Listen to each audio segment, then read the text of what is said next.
kilometer Pak.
thank God you can see that you are back in Jakarta again, and may I take this opportunity to express my welcome and also to convey my high appreciation for your time and accept my invitation to visit Indonesia again.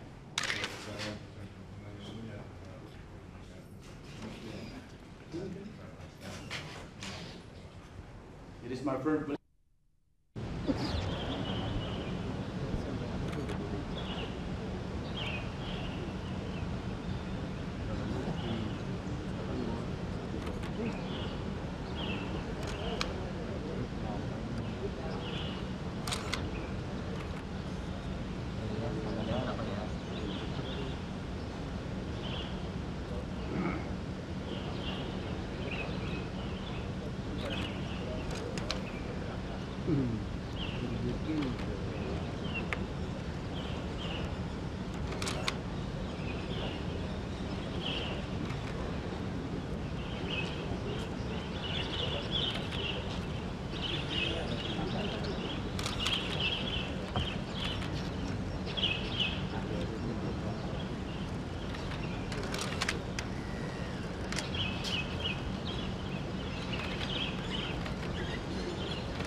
Yang ATV? Saya Pak. Saya Pak. Tadi telah berlangsung pembicaraan dalam suasana keramah-tamahan antara Bapak Presiden dengan tamu negara kita, Presiden Nelson Mandela. Presiden Mandela menyampaikan rasa terima kasihnya atas keramah-tamahan yang dirasakan sejak beliau tiba di Bali, dan beliau mengatakan bahwa sesungguhnya dalam bulan Maret yang lalu Presiden Mandela telah mengadakan kunjungan ke kawasan ini, akan tapi sengaja tidak berkunjung ke Indonesia karena waktunya sangat sempit. Beliau khusus mencari waktu sehingga dapat berada di Indonesia lebih lama lagi, dan hal itu terjadi dalam kunjungan ini.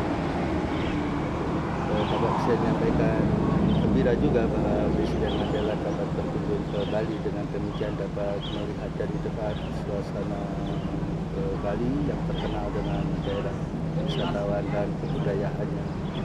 Bapak Presiden sambil bergurau menyampaikan pada tamunya bahwa beliau sadar Bali begitu terkenal di dunia, malah kadang-kadang lebih terkenal dari Indonesia. Ada orang yang mengatakan bahwa Indonesia sebetulnya dikira bagian dari Bali. Nah, ini untuk menunjukkan betapa terkenalnya Bali. Kemudian beliau juga menjelaskan bahwa dalam pembangunan Indonesia, masalah kebudayaan, warisan kebudayaan itu akan dipelihara dengan baik, karena dalam warisan kebudayaan kita itulah terkandung nilai-nilai kehidupan yang kita anggap baik. Beliau juga menceritakan mengenai pembangunan atau mengenai Candi Borobudur yang dianggap merupakan salah satu karya yang sangat indah dan salah satu yang dikagumi dunia. Menyinggung soal candi-candi, menceritakan tentang Candi Boko di daerah Jawa Tengah. Dan di candi ini pada pintu gerbangnya terdapat dua patung Buddha dan yang satu lagi patung Wisnu. Ini mencerminkan bahwa sejak berabad-abad yang lalu sebetulnya masyarakat Indonesia itu sangat menaruh berharga atau sangat menjunjung tinggi kehidupan toleransi beragama. Presiden Mandela menyatakan bahwa dalam pertemuannya besok dia akan menyinggung beberapa isu yang dia anggap penting. Saya kira kemudian penjelasan saya, dan terima kasih atas perhatian saudara-saudara.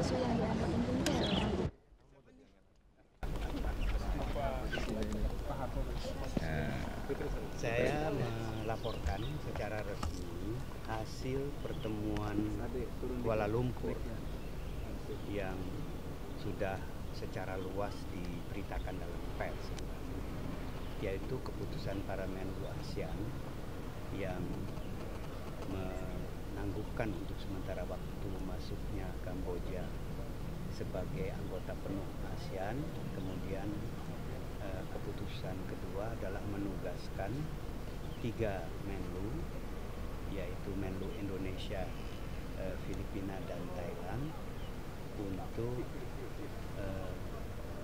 mengusahakan dapat diterima oleh Raja Sihanouk, dan kemudian juga mengusahakan untuk dapat bertemu dengan baik Hun Sen maupun Ranarip dalam rangka upaya mencari jalan keluar atau dalam rangka ikut membantu upaya penyelesaian kemelut di Kamboja dewasa ini. Bapak Presiden juga menyetujui dan merestui langkah-langkah berikutnya, yaitu pertama, seperti tadi saya katakan, pertemuan dengan Raja Sihanouk. Mengenai hal itu saya masih menunggu konfirmasi tanggal. Kami bertiga telah mengajukan permohonan resmi untuk dapat diterima di Beijing, tetapi tanggalnya masih belum pasti betul. Jadi lebih baik tunggu saja sebentar sebelum saya umumkan. Dan kita juga sedang menghubungi pihak-pihak lainnya, yaitu kedua Perdana Menteri, mencari kemungkinan. Itulah. Pangeran Ranarip dari PBB mengatakan bahwa Hun Sen melanggar salah satu klausul perjanjian Paris, Pak. Di mananya? Begini, seperti saya jelaskan dan tekankan pada waktu kita mengambil keputusan di Kuala Lumpur, bukanlah pada saat ini satu hal yang bijak ataupun perlu bagi ASEAN untuk memasuki masalah substansinya, mendukung ataupun mempersalahkan salah satu pihak, sebab itu akan ditafsirkan justru sebagai campur tangan di dalam negeri, dan itu pasti juga akan mempengaruhi upaya ataupun keinginan ASEAN untuk memainkan peranan jika memang dikehendaki untuk mencari penyelesaian damai. Jadi kita itu memang dengan sengaja tidak memasuki masalah dalam negeri Kamboja itu sendiri dengan cara membenarkan ataupun mencela salah satu pihak, posisi salah satu. Dasar ASEAN, Pak, untuk menunda keanggotaan Kamboja itu didasarkan apakah tindakan Hun Sen, atas dasar militer kenyataan, atau kudeta? atas dasar kenyataan. Jadi seperti saya pernah jelaskan, kita tidak melihat siapa yang salah, siapa yang benar, tetapi kita melihat kenyataan yang berlaku setelah terjadinya kemelut itu pada tanggal 5 dan 6. Apa yang kita lihat? Kita melihat bahwa telah terjadi satu perombakan yang cukup mendasar dalam bentuk pemerintahan, dalam konstelasi pemerintahan Kamboja, dan dalam situasi politik Kamboja, dan perubahan atau perombakan itu telah terjadi dengan penggunaan kekerasan senjata. Ya, itu satu deskripsi yang objektif. Nah, disebabkan perombakan yang terjadi itu, yang kita sesalkan, itu timbullah ketegangan dan bahkan prospek perpecahan dan pertempuran lebih lanjut yang bukan saja akan mengganggu stabilitas dan perdamaian di Kamboja, bahkan cenderung akan juga mempengaruhi stabilitas di Asia Tenggara. Dalam keadaan semacam ini, kita anggap lebih bijaksana agar menunda sedikit ya masuknya Kamboja sebagai anggota penuh, bukan sebagai suatu sikap yang menyalahi atau judgmental, atau satu sikap yang memihak ke salah satu pihak, tapi satu sikap yang didasarkan pada realitas keadaan di mana kita anggap kalau ini tidak segera diatasi bisa merembet, bisa terus menerus ini menjadi satu keadaan yang akan terus mengancam stabilitas. Itulah sebabnya kita mengambil sikap ini. Kita harapkan sikap ini bisa dimengerti oleh kedua belah pihak. Bukan maksud ASEAN untuk mencampuri, menghakimi atau lain sebagainya, gitu ya. Batas kapan? Ada batas waktu, Pak? Ya terang, tapi kita kan segera akan mencoba membantu dalam penyelesaian dalam waktu singkat ini 1, 2, 3 hari mudah-mudahan saya sudah bisa menyampaikan pada saudara kapan saya akan bisa diterima oleh Pak Sihanu, oleh Raja maupun oleh yang kedua. Funsinpec sekarang kan sedang akan memilih pemimpin baru menggantikan Narif. Itu menurut Pak Laras gimana?